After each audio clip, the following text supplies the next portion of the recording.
Yes sir. तो कहाँ पे बात रुकी थी हमारी?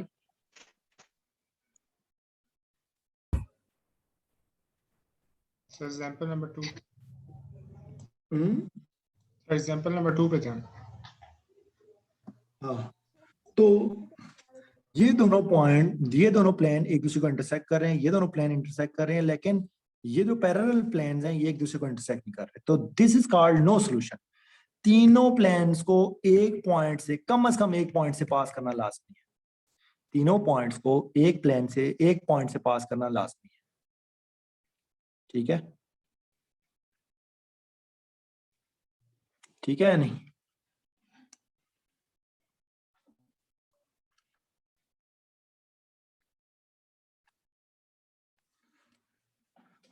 तो नो सॉल्यूशन की रीजन समझ आया आपके पास? एक तो मैथमेटिकल ये बन कि 0 इज इक्वल टू -2 आ गया, दैट इज नॉट पॉसिबल। लेकिन ग्राफिकली हम क्या कहेंगे कि अगर आपके पास 3 प्लेन थे, उनमें से 2 पैरेलल हैं और एक प्लेन दोनों को इंटरसेक्ट कर रहा है, तो this is called no solution because all the 3 points should have to intersect from a 1 point. ठीक है नहीं? तीनों प्लेन्स को एक पॉइंट पे मुत्तफिक होना पड़ेगा, किसी एक पॉइंट। अगर वो एक पॉइंट नहीं ढूंढ पाते तो वो उनका सॉल्यूशन पॉसिबल नहीं है। ठीक है, तो बात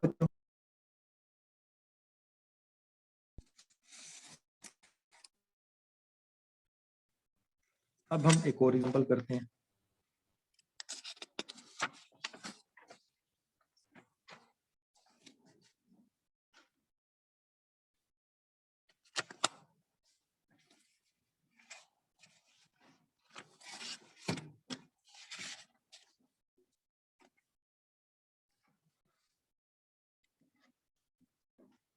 अच्छा,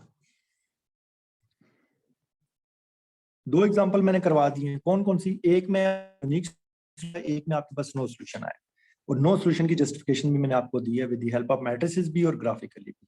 अब हम बात करने जा रहे हैं एग्जांपल की जिसमें आपके पास इनफाइनाइटली मैनी सॉल्यूशन आते हैं। हम कहते हैं सॉल्व द सिस्टम। ठीक है, सिस्टम क्या लिखा हुआ है? i minus z is equal to 0, x minus 3z is equal to -1 और -x plus 3y is equal to 1। ठीक है, ये आपके पास सोल्यूशन।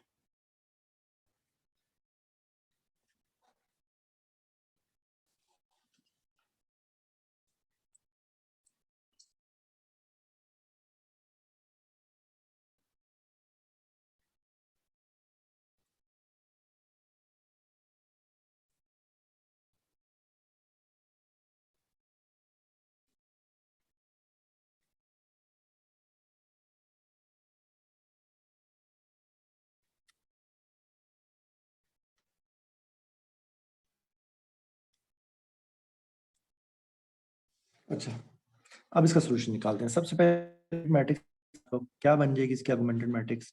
x का कोएफिशिएंट 0 है, y का कोएफिशिएंट 1 है, z का कोएफिशिएंट -1 है और राइट साइड पे 0 है। ठीक है, ये 1 है आपके पास, ये 0 है और ये -3 आ गया। ये -1 है, ये आपके पास 3 है, ये 0 है, ये -1 और ये 1। ठीक होगी बात? ये सिस्टम आपके पास। अब क्या करें को एस्टन कन्वर्ट करें? एस्टन फॉर्म के लिए ऑब्वियस सी बात है कि लीडिंग एलिमेंट यहाँ पे 1 होना चाहिए, तो हम रो 1 और 2 को रिप्लेस करते हैं। ये रिप्लेस कर सकते हैं, क्या आ जाएगा आपके पास? 1 0 -3 -1 0 1 -1 0 3 0 1। ठीक है, अब क्या करें कि 1 के नीचे आप 0 बनाएं। 1 के नीचे आपने क्या बनाना है? 0 बनाना है। तो आप क्या करें, रो 3 में से रो 1 को रो 1 में ऐड कर दें, 3 में रो ऐड करें। ठीक है, तो क्या बन जाएगा आपके पास? 1 0 -3 एंड -1 0 1 -1 0। तो ये वाली उठा के इसमें ऐड करें, 0 आ जाएगा, ये उठा के इसमें ऐड करें, 3 आ जाएगा, उठा के इसमें ऐड करें -3 आ जाएगा, और ये वाली उठा के इसमें ऐड करें तो क्या आ जाएगा, 0 आ जाएगा। ठीक है, ठीक है नहीं। अब आप क्या करें कि ये तो लीडिंग एलिमेंट 1 होना चाहिए, इसके नीचे वाला 0 होना चाहिए। ठीक है, तो आप क्या करें, रो 3 में से 3 टाइम ऑफ रो 2 कर दें, क्या आ जाएगा 1 0 -3 -1 0 1 -1 0, ये भी 0 बन जाएगा, ये भी 0 बन जाएगा, ये भी 0 बन जाएगा, और ये भी 0 बन जाएगा। ठीक है नहीं, ठीक है। तो अब अगर हमने यहां से इक्वेशन निकालें तो क्या बनता है, x + 0y - 3z = -1। दूसरे में से इक्वेशन निकालें तो y - z = 0। ठीक है, तो बस यही दो इक्वेशन बचती हैं आपके पास। तो अगर इस इक्वेशन से इक्वेशन निकाली जाए तो y की वैल्यू क्या आती है, z आती है, और इसको उठा के यहाँ पे सब्स्टिट्यूट किया जाए। ठीक है,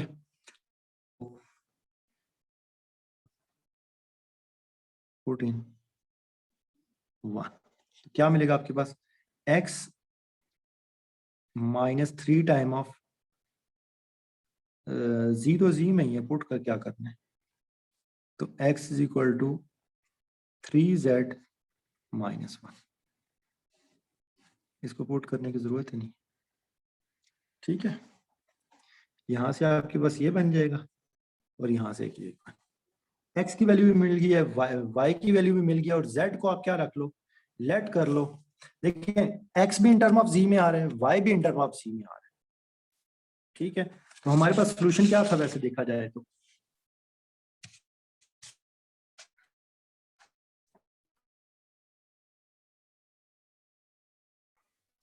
लेट कर लेते, z = हम t सब्स्टिट्यूट कर लेते। ठीक है, z को हम क्या रख लेते हैं, t। तो आपके पास सोल्यूशन क्या था, x y and z। x की क्या वैल्यू है आपके पास, आ रहा है 3z - 1, y आपके पास क्या आ रहा है, z, और z क्या आ रहा है आपके पास, z की वैल्यू z ही है, z को हम चेंज नहीं कर सकते। तो z को हमने क्या रखा था, t, तो ये क्या बन जाएगा आपके पास, इसमें से z कॉमन ले लें पहले कॉलम में से, या 3z एंड z, और दूसरा कॉलम क्या बन रहा है, प्लस -1 0 0, z आप बेशक कॉमन ले लें, ये जिसको आपने t का नाम दिया हुआ, t 3 1 1 प्लस -0 0, तो ये आपके पास बन गया किसका, x y और z का, और यहाँ पे कह सकते हैं t belongs to real number. तो जो आप t को चेंज करेंगे तो आपके पास solution change, this is called infinitely many solutions.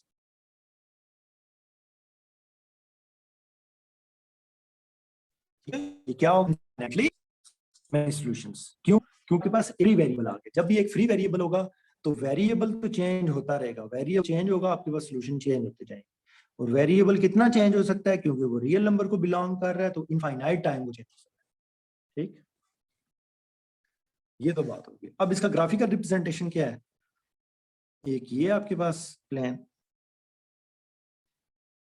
ठीक है, सपोज कर लेते हैं कि ये प्लान है आपके पास, और एक प्लान ये है,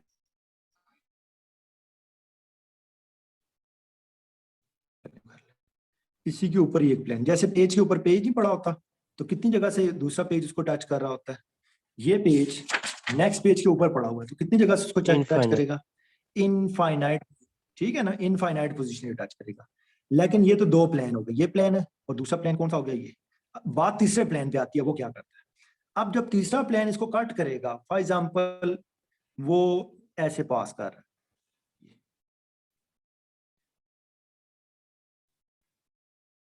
ठीक है, तो ये कितनी जगह से इसको कट करेगा, जितनी जगह से वो पास करेगा इतनी जगह से उसको कट करेगा। तो ये कितने बनते हैं,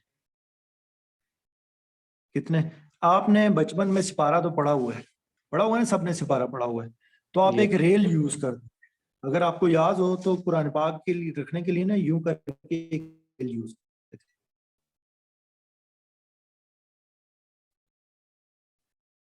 Yes. ठीक, एक यूं पास करती थी, एक यूं पास करती, ठीक है, तो ऐसे करके, ठीक है ना। तो आपने देखा होगा उसका एक जॉइंट पॉइंट था ऐसे, ये वाला। तो जब दो प्लेन एक दूसरे को कट करते हैं यूं सीधे सीधे, तो वो कितनी जगह से एक दूसरे को टच करेंगे? हाँ भाई, कितनी जगह से उसको टच करेंगे? इनफाइनाइट पोजीशन, है नहीं? तो ये जो पोजीशन है, ये इनफाइनाइट नंबर ऑफ लाइन, ये लाइन दे रही है बेसिकली, एक लाइन बना रही है। दो प्लेन एक दूसरे को कट कर रहे हैं जब, तो बीच में जो जो है बेसिकली वो एक लाइन ड्रॉ, लाइन वो सेट ऑफ पॉइंट है। इस वजह से इसको इनफाइनाइटली मैनी सॉल्यूशन, ये इसके ग्राफिकल इंटरप्रिटेशन है। ठीक है, हुआ क्या आपके पास कि दो प्लेन पैरेलल आ गए, ठीक है, पैरेलल भी ऐसे कि ओवरलैप कर गए, पैरेलल भी वो वाले हैं जो कर गए। तीसरा प्लेन क्या हुआ? तीसरा प्लेन उनको इंटरसेक्ट, ठीक है। पीछे वाले क्वेश्चन में भी दोनों प्लेन पैरेलल थे, लेकिन वो पैरेलल थे लेकिन डिस्टेंस के ऊपर, ठीक है। पैरेलल क्या ओवरलैप कर रहे हैं लेकिन एक दूसरे के साथ जुड़े हुए हैं, ठीक है। फर्क समझ आया दोनों में? एक का नो सॉल्यूशन है, एक का इनफाइनाइटली मैनी सॉल्यूशन है, ठीक है ना। तो आप थोड़ा सा ना अपने आप को मतलब कोई एग्जांपल ऐसे कंसिडर करें, मतलब घर में कोई 2-3 पेज ले लें और उनको आप ज्वाइंट करके देखें, मतलब 3D के अंदर आपको खुद समझ आ जाएगी कि दो पेज ऐसे डिस्टेंस के ऊपर है और तीसरा प्लेन उनको कट करे तो तीनों का कॉमन इंटरसेक्शन नहीं बनता, लेकिन दो पेज ऐसे जुड़े हुए हैं, वो पोजीशन कट कर रहे हैं। ये देखें, ये दोनों पेज जुड़े हुए हैं। जब इसमें से तीसरा पेज पास करेगा तो वो जिस जिस जगह से कट करेगा वो एक लाइन बनाता जाएगा, ठीक है। तो this is called infinitely many solution. तो कम से कम एक पॉइंट होना चाहिए सॉल्यूशन के लिए और ज्यादा से ज्यादा इन्फिनिटी पॉइंट्स भी बन सकते हैं, लेकिन तीनों इक्वेशन उस पॉइंट के लिए सेटिस्फाई होनी चाहिए। यहां पे जितने भी पॉइंट्स आएंगे इससे तीनों इक्वेशन सेटिस्फाई होंगे, ठीक है। इस चीज को आपने याद रखना है। तो ये जो पिछली एग्जांपल मैंने करवाई थी आप लोगों को अभी थोड़ी देर पहले,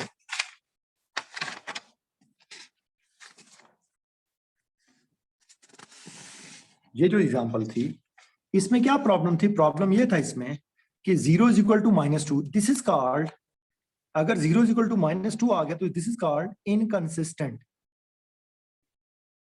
इसको क्या कहते हैं? इनकंसिस्टेंट भी कहा जाता है। नो सॉल्यूशन तभी होता है जब आपके पास सिस्टम क्या हो? इनकंसिस्टेंट हो। इन अदर वर्ड्स, अगर आपको याद हो तो एफएससी में आपके पास मैट्रिक्स का डिटरमिनेंट सिंगुलर आ जाता था, मतलब उसका डिटरमिनेंट 0 आ जाता था, तो आगे नहीं थे। तो उसकी रीजन क्या थी? उसकी रीजन यही थी सबसे बड़ी कि वो उसमें से उन तीनों प्लेन्स में से दो प्लेन आपस में पैरेलल आ जाते थे, ठीक है।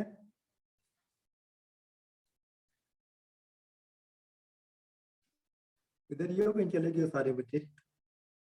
यही है सर, इधर ही है। चलो आगे चलते हैं हम।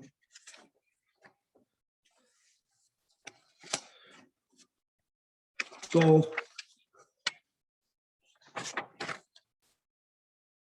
अगर हम मैट्रिसेस में बात करें, जब आप एशेलन फॉर्म बना रहे होते हैं ना, तो लास्ट रो में इस साइड पे आपके पास 0 0 आ गया, इस साइड पे कोई नंबर आ गया, ठीक है।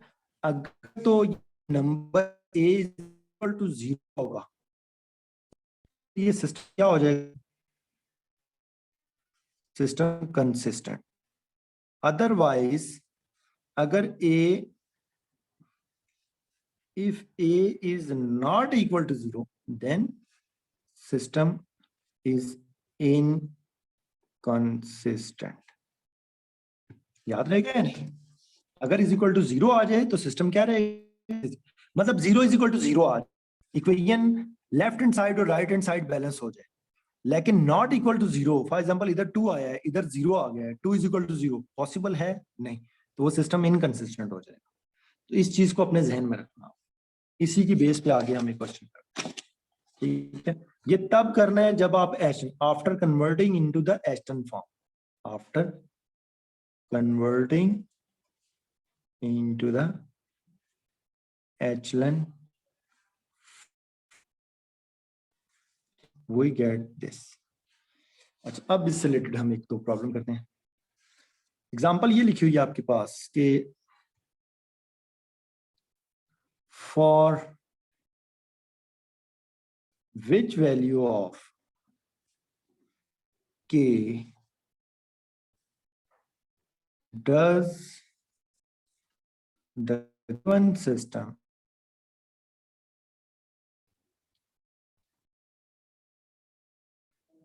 सिस्टम क्या आपके पास x minus y is equal to 3, 2x minus 2y is equal to k have number 1 infinite solution,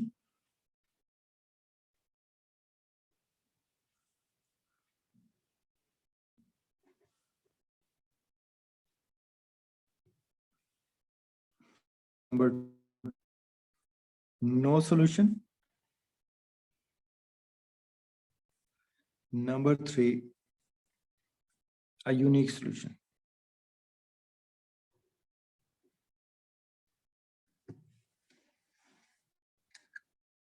ठीक है,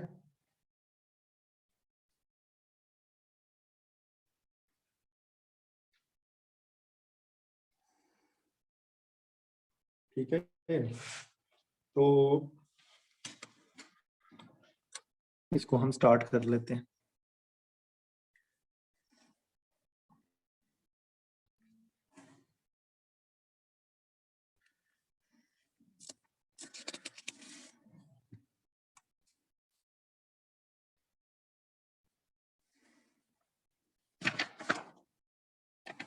देखें आपके पास सिस्टम क्या लिखा हुआ है, इसको आर्गुमेंटेड फॉर्म में लिखते हैं। पहले आर्गुमेंटेड फॉर्म इसकी क्या बन जाएगी, 1 माइनस 1 2 माइनस 2 3 एंड के। सही है। अगर हम 1 के नीचे 0 बनाना चाहें तो रो 2 में से 2 टाइम ऑफ रो 1 कर दें, तो 1 माइनस 1 3, ये 0 हो जाएगा, माइनस 2 प्लस ये भी 0, 6 आ जाएगा। तो मुझे कोई बता सकता है आप में से ये कब कंसिस्टेंट होगा और कब इनकंसिस्टेंट होगा? कौन बताएगा मुझे? हाँ जी बच्चों। When k is equal to 6 होगा सर तो कंसिस्टेंट होगा। हाँ जी, तो अगर 0 इज इक्वल टू 0 आ जाए ये कंसिस्टेंट होगा। If k minus 6 is equal to 0 या k इज इक्वल टू 6 आ जाए तो हम क्या कहेंगे, कंसिस्टेंट होगा। If k is not equal to 7 आ जाता है या 5 आ जाता है तो फिर क्या हो जाएगा, 0 is equal to non zero number, that is not possible, that is inconsistent. ठीक है, ठीक है।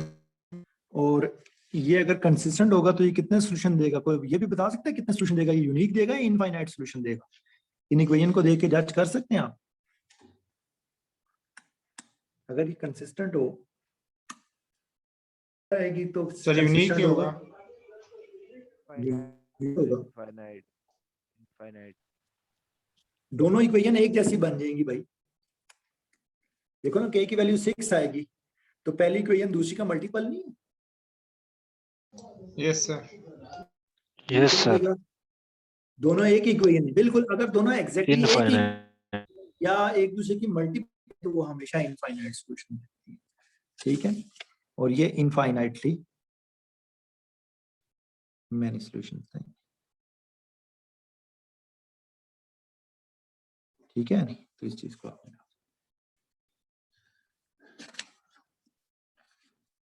इससे रिलेटेड एक एक्सरसाइज 1.1 है, वो मैं LMS के ऊपर अपलोड कर दूंगा, तो वहां से आप लोग डाउनलोड करके तो उसको सॉल्व। ठीक है, ठीक है सर। अच्छा आगे चलते हैं हम थोड़ा सा। क्या सोच रहा हूँ कि कल वाला टॉपिक भी हमारा कवर हो जाए।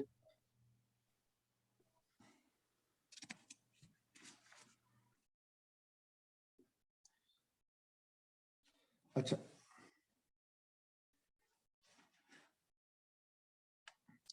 जो आगे हमारा टॉपिक है वो है अच्छा वो तो मैंने करा दिया पहले।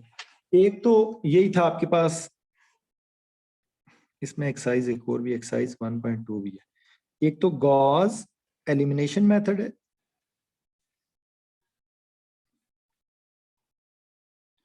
और गॉस जॉर्डन एलिमिनेशन मेथड है, ठीक है।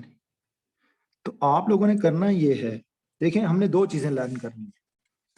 दो चीजें क्या लर्न करनी है? एक तो मेथड लर्न करना है। मेथड कैसे लर्न करना है कि हमें एचलन फॉर्म या रेड्यूस्ड एचलन फॉर्म बनानी आनी चाहिए, ठीक है। रेड्यूस्ड एचलन फॉर्म पता है कौन सी होती है? यहाँ पे 1 के नीचे भी 0 है आपके पास और 1 के ऊपर भी 0 है, ठीक है। This is called reduced echelon form, जिसमें अपर ट्रायंगल भी 0 है और लोअर ट्रायंगल। ये बनानी आनी चाहिए। हमें मजीद क्या पता हो कि कंसिस्टेंट कब होता है सोल्यूशन और इनकंसिस्टेंट कब होता है। आप लोगों को आ गई तो समझ लें आपको बहुत सारा आपका मसला हल हो गया। मैट्रिसेस के जो है ना, मतलब मैट्रिसेस की जो इंटरप्रिटेशंस हैं वहां से आप आगे निकल आए, ठीक है। आगे आपने फिर प्रॉब्लम सॉल्विंग की तरफ जाना और कुछ भी नहीं। तो उसके लिए प्रैक्टिस के लिए यही है, मैं आपको ना कुछ चीजें आपको बताता हूँ।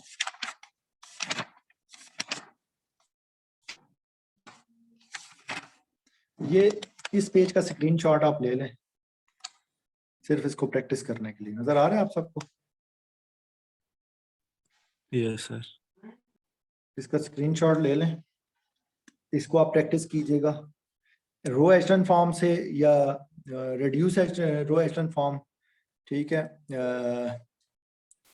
इनमें से ये बताना है कौन सी एचलन फॉर्म में कौन सी एचलन फॉर्म में नहीं है, ठीक है ना। तो इसको आप कर लें। फिर उसके बाद आपके पास एक आती है एक्सरसाइज, ये एग्जांपल भी चले मैं आपको शेयर कर दूंगा।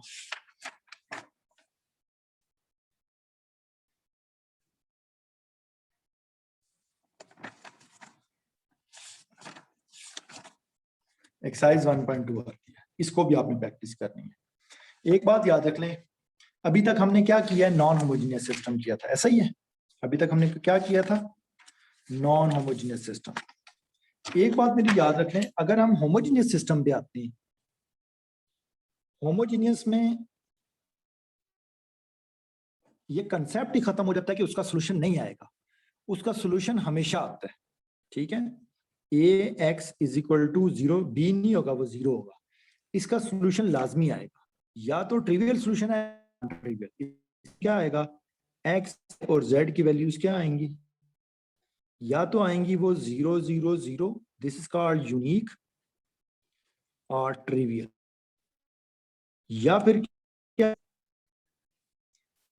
X y z equal multiple of a constant, वो जेड भी हो सकता, वाई भी हो सकता, या ऑफ टी, एक फ्री वेरिएबल आ 1 2 फाइनाइटली, बल्कि नॉन ट्रिवियल इसको कहेंगे,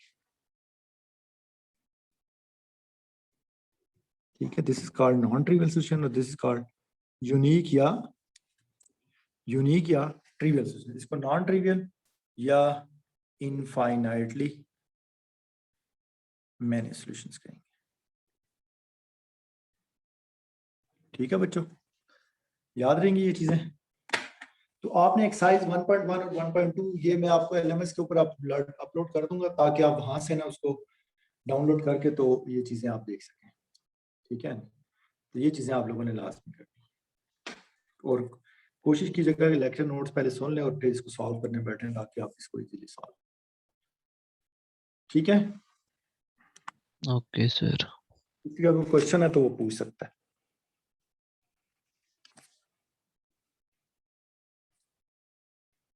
नहीं है क्वेश्चन किसी का? No sir. अच्छा चले, अल्लाह हाफिज। ओके बच्चों, अल्लाह हाफिज। हाँ जी बच्चे पूछो, आपकी आवाज नहीं आ रही बिल्कुल।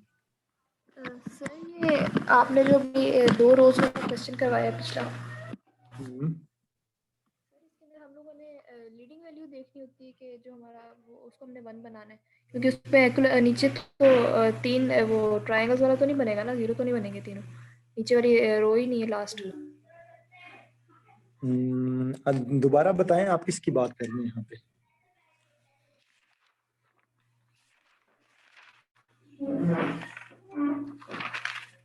सर पिछला जो आपने एग्जांपल करवाया लास्ट वाला, बिल्कुल हाँ जी बिल्कुल।